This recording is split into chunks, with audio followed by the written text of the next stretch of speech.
Deux personnes. abantu babiri Suivez. nimwumviritse Deux personnes abantu babiri prononcent une même phrase. bakavuga iryungane rimwe. La phrase dans la bouche de l'un produit tellement d'effets. iryo ryungane mu kanwa k'umuntu umwe rikagira ikimazi kinini, Mais dans la bouche de l'autre, c'est comme l'eau froide. ariko mu kanwa k'uwundi muntu kamengo n'amazi akanye. Deux personnes. Abantu babiri L'un impose les mains. umwe akarambika ibiganza ku muntu Il prie. agasenga,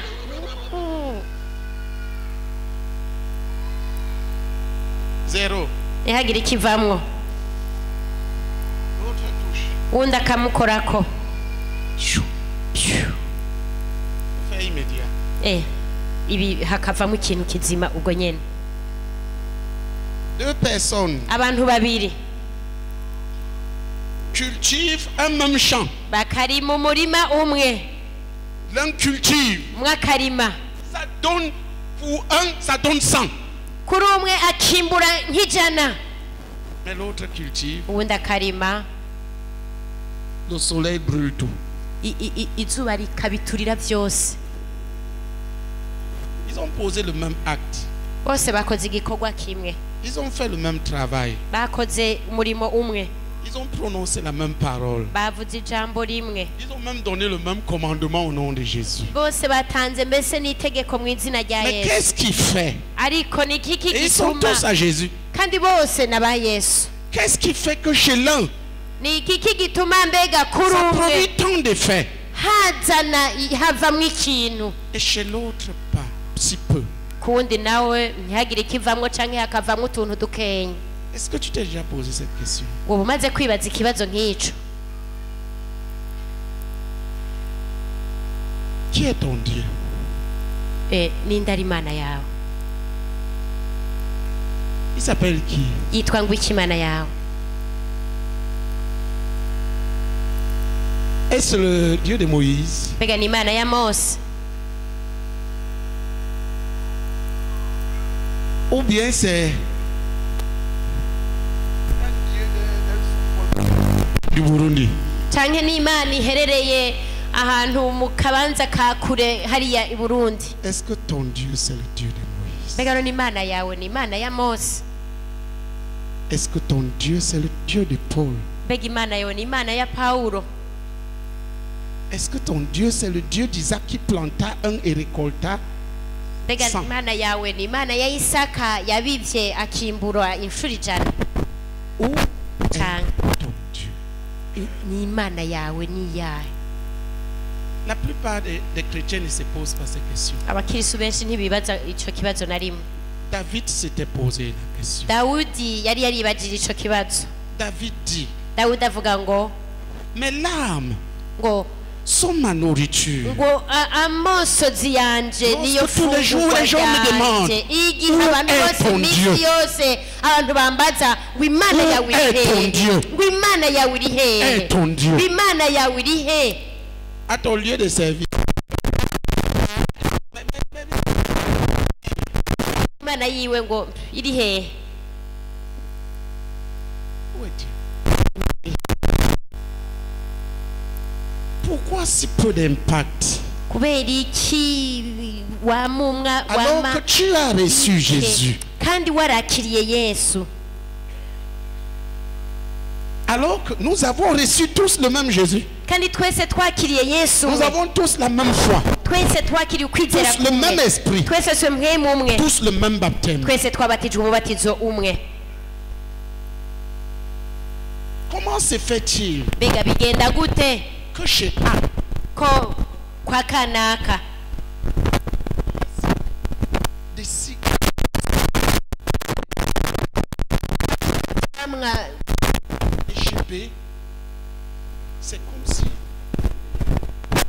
Dieu n'existait pas? byinshi ariko kwa kanaka wundi ukamenya imana ntibaho?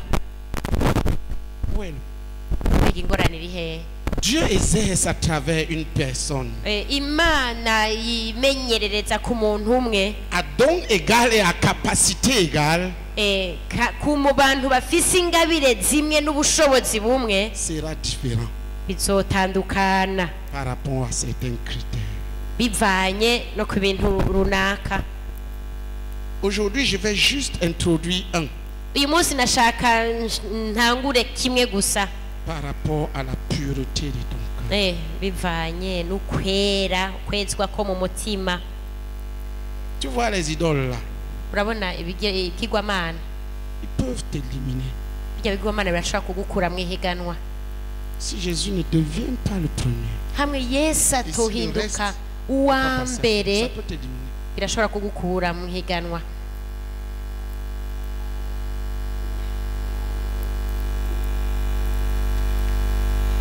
La première chose, Ikintu ca où est la mbere, différence? Qu'est-ce qui fait que chez certains, Dieu est prisonnier? mbega Frère, ubudasa burihe? Nikiki gituma hamwe Imana umenga iranyoshe ahandi naho igaragara? certains pensent que c'est l'activisme extérieur. Bamwe bibaza ngo n'udukorwa wikoresha hanze abantu bakatubona. Il y avait Hariho un garçon qui avait un démon. umuhungu yari afise idayimoni, On l'a amené baramuzana aux disciples de Jésus. bamuzanira abigishwa ba Yesu. Musi wose Au nom de Jésus. izina rya Yesu, Au nom de Jésus. izina rya Yesu. Zéro. Nta cavuyemo. Quand on a amené chez Jésus Bamuzaniye Yesu un mot, jambo rimwe gusa, oui, dayimoni yaciye ihunga. où était la différence? None ubudasa bwari hehe? Pourquoi les gens ne se posent pas les questions? Les dons que Dieu m'a donnés, il a donné le même don à... Pourquoi chez lui ça produit tant d'impact et chez moi c'est mais ça devient de plus en plus mère.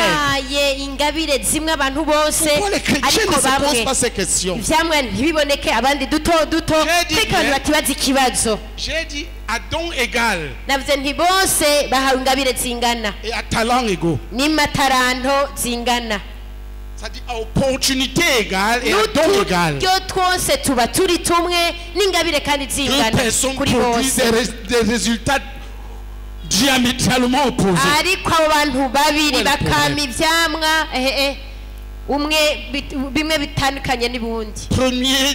Première dimension de différenciation, Urugero rwa mbere rutandukanye ivyo bintu la pureté. ukwezwa. Il dit, Avuga ngo heureux ceux qui ont le cœur pur, hahigwa abafise imitima yejejwe, car kuko ils verront Dieu. bazobona Imana, Ils vont voir Dieu se manifester. bazobona Imana igaragara. Heureux ceux qui ont le cœur pur, Hahigwa abafise imitima car yejejwe, ils verront Dieu. kuko bazobona Ils Imana, verront Dieu. bazobona Ils Imana, verront Dieu. bazobona Ils Imana, verront Dieu. bazobona Ils Imana, verront Dieu. bazobona Ils Imana, verront Dieu. bazobona Ils Imana, verront Dieu. bazobona Ils Imana, verront Dieu. bazobona Imana. Frère, ils verront Dieu. Bene data, bazobona Imana. Le cœur pur Umutima wejejwe est la fondation de la marche avec Dieu. n'umushinge wo kugendana Parce n'Imana, que quand Dieu vient vers un homme, kuko iyo Imana ije ku muntu il ne regarde pas son costume, ntiraba mbega umwambaro il ne yambaye, regarde pas sa taille, ntiraba n'igihagararo ciwe, il ne regarde pas sa race, ntiraba n'urukoba il ne rwiwe, regarde pas son ethnie, ntiraba n'ubwoko il ne bwiwe, regarde pas sa couleur, ntiraba n'urukoba, il ne regarde irangi, pas sa grosseur. ntiraba n'ubunini bwiwe. Dieu regarde au cœur. Imana yirabira mu mutima Le gusa. cœur, Umutima, pas le cœur. Le genre de cœur, l'homme est approuvé devant Dieu et par son genre de cœur, l'homme est rejeté devant Dieu. umutima umuntu aba afise ni mutima umutuma umuntu yemerwa n'Imana canke bigatuma umuntu ashibugwa n'Imana. Je peux rapidement vous citer les différentes choses. Ndashobora vuba na vuba Il y a la kubagenda kuri pureté des ibi. cœurs. Hariho ukwezwa ko mu mutima, Il Il y a la grandeur et la force de l'homme intérieur. hariho n'ubunini n'ubukuru La façon que la personne a développé son esprit. ni ukuvuga ngo uburyo umuntu yagerageje kwagura impemu Dans yiwe la foi, la soumission et l'obéissance à Dieu. no mu kumvira imana. La Bible dit de Jésus bibiliya iyivuga Yesu ivuga ngo que le garçon croissait uwo mwana arakura et se fortifiait en esprit. ngo aguma yikomeza mu mpemu. Certains d'entre nous, leur esprit est maigre comme ça. impemu zabo zinanutse kurusha agahererezi. Il suffit qu'un vent passe. umuyaga wote butaragira ngo ukababonera hasi. Qui comprend? Nindabitahura. Voilà un autre critère.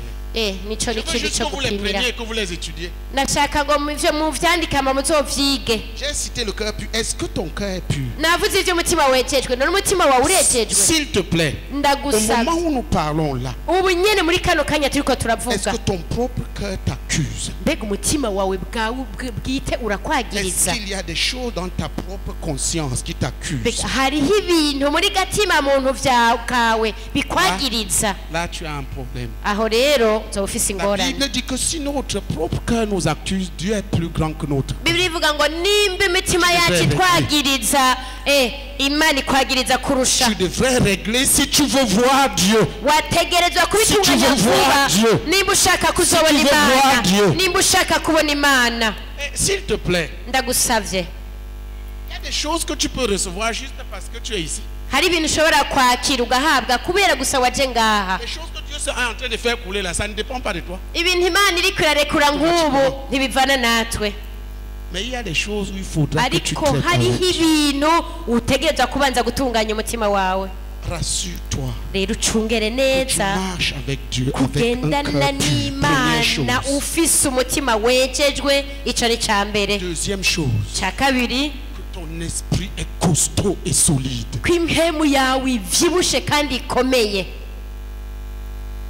Alléluia. amen. Troisième chose. ca gatatu, Que Dieu est avec toi. ko imana iri kumwe nawe. Quatrième chose. ica kane, Que tu travailles dur pour parvenir à entrer dans l'abondance que Jésus donne. kugira ngo winjire mu musesekara imana itanga. Voilà les quatre choses. ivyo nivyo bintu bine. Que tu sacrifies pour l'abondance. ko utanga ikimazi kugira ngo bikunde ushikire umusesekara. Chacun de ces points kimwe kimwe muri ivyo est un point précis d'enseignement. ni kimwe kimwe gihuye n'inyigisho. Matin. ariko muri kino gitondo Est-ce que ton propre cœur t'accuse? turabe mbega umutima wawe bwite Alors Dieu t'accuse. urejejwe. Vas-tu marcher comme ça? none ugiye kugenda gutyo? Un cœur umutima qui est souillé d'une mauvaise conscience wanduye no muri gatima muntu kawo, ne peut pas voir Dieu. mutima wanduye urasenyura ukwizera, cyane ukwizera kutariko. Cœur pur umutima wejejwe le téléviseur sur lequel Dieu ni nk'imbonesha kure imana les choses ikoresha qu'il veut faire. kugira ngo ikwereke ivyo igiye gukora. Certains ont fermé leurs yeux spirituels Bamwe en laissant leur cœur impur à cause barugaye des imitima yabo et yo des mu buryo péchés non traités. bw'impemu mu kugira imitima Ils ont mis yanduye certaines choses avant bagatunganya Jésus. ibyaha Bloqué. byabo. Tu as mis quelque chose avant Jésus? Hein? Tu as mis... warutishije yesu washyize imbere. Réponds-toi et change. urihanahaye muhindure.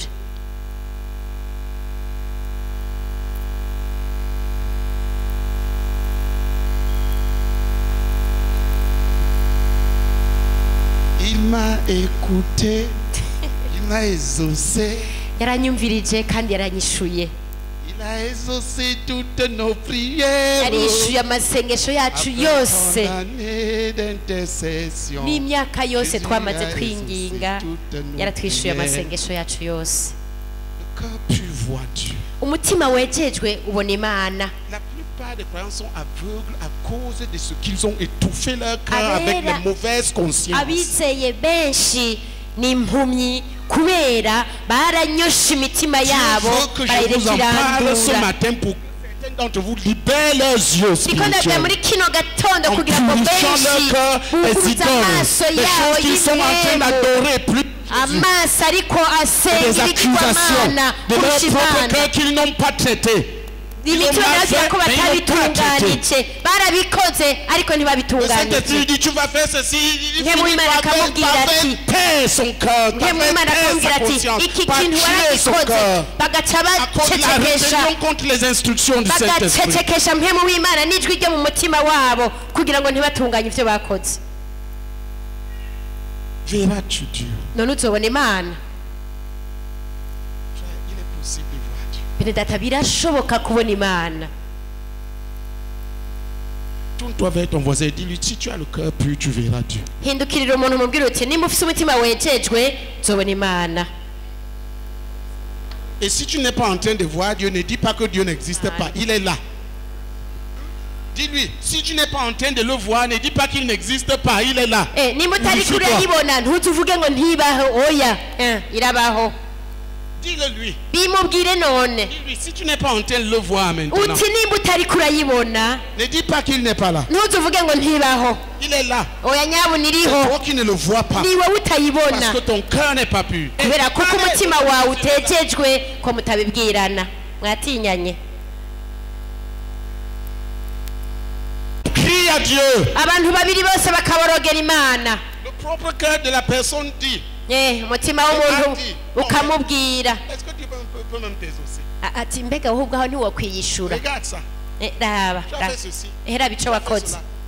La personne a démoli sa foi pour recevoir. umuntu aba yaramaze gusenyura ukwizera ko Foi, la kwakira véritable foi tient sur la pureté des cœurs. kuko ukwizera nyako Purifié de toute ushinze mauvaise imigi ku conscience. mutima wejejwe kuko umutima Ceux qui wejejwe veulent ufite ijwi ryo mu approcher mutima Dieu, ritakwakira entrer dans une profonde communion avec Dieu, la première base à poser, le cœur pur. kugira ngo bikunde winjire mu kunywana n'Imana kutagabanije umushinge wa mbere ushinga ugira umutima wejejwe Les dons seront efficaces avec un cœur pur. ingabire zizogira ikimazi paroles ariko seront ufise umutima efficaces avec wejejwe un cœur pur. n'amajambo nayo nazovamo L'imposition de ivyamwa main sera plus ariko efficace ufise avec umutima un cœur wejejwe kurambika ibiganza ku bantu bizogira ikimazi Cœur pur. ariko ufise umutima Cœur wejejwe pur. umutima Cœur wejejwe umutima pur. wejejwe umutima Sur les quatre wejejwe choses, c'est la seule que nous kuri abordons. ivyo un peu ce bintu matin. vyose bine twadondaguye ikintu ca mbere twavuze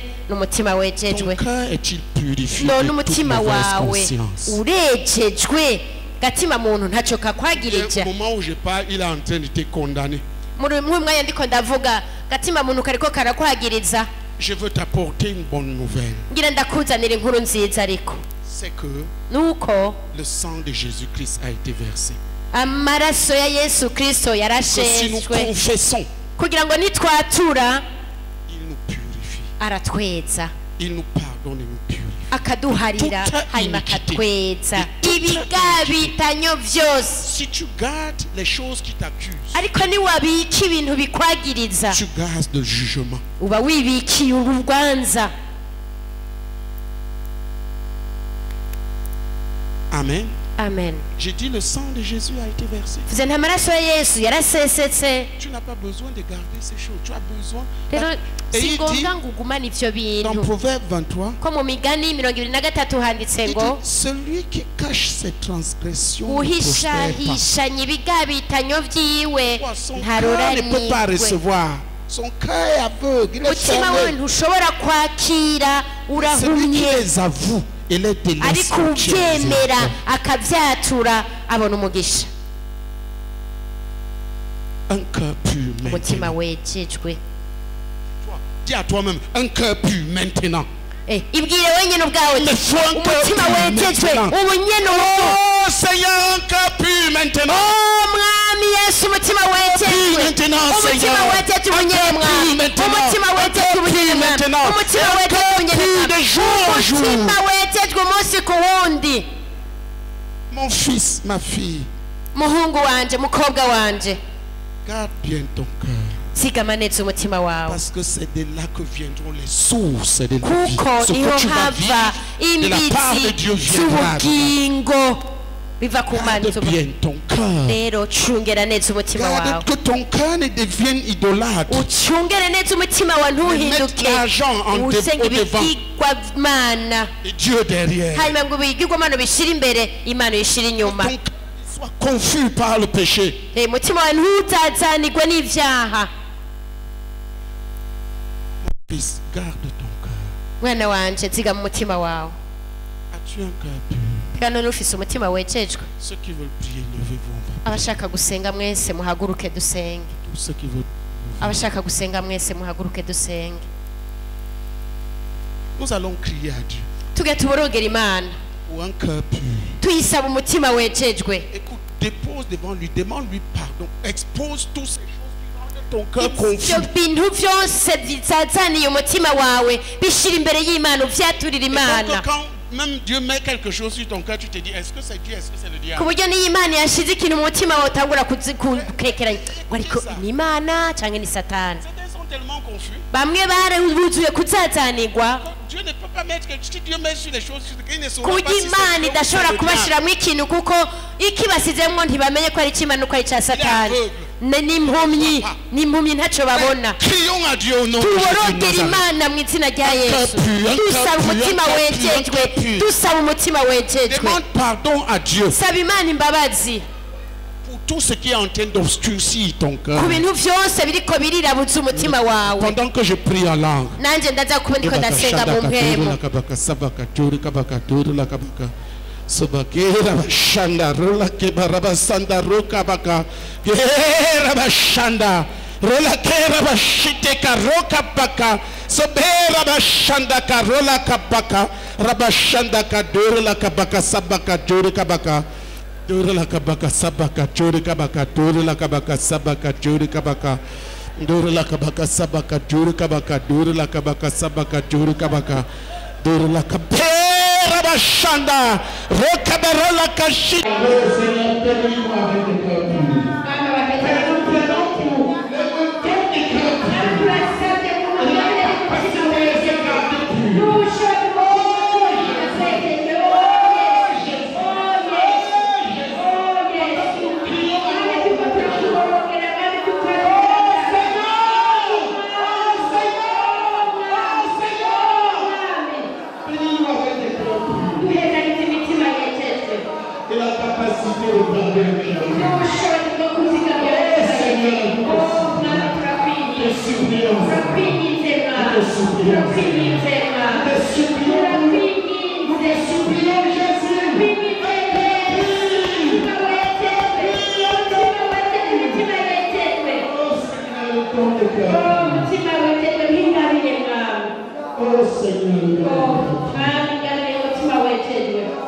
Merci Seigneur.